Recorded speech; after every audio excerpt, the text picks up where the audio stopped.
Hello everyone and welcome back to Cooking with Chihuahua. Today we're going to be doing a very quick unboxing of a very cute toy that I found at the store.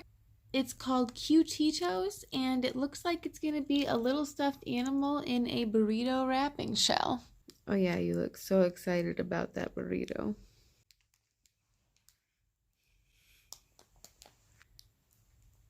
So far he likes the toy.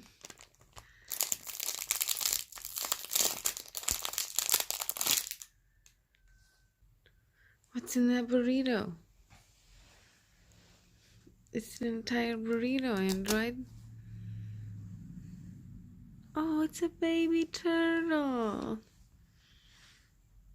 That's so cute. It's really heavy and it's actually really good quality. It feels really heavy like a Beanie Baby. He's happy he helped me unwrap my burrito. Yeah, this is definitely not good for a dog toy, but I will keep this for myself. This is a really cute doll. Thanks for helping me, Android. He said, oh, no problem. No problem at all, Mom.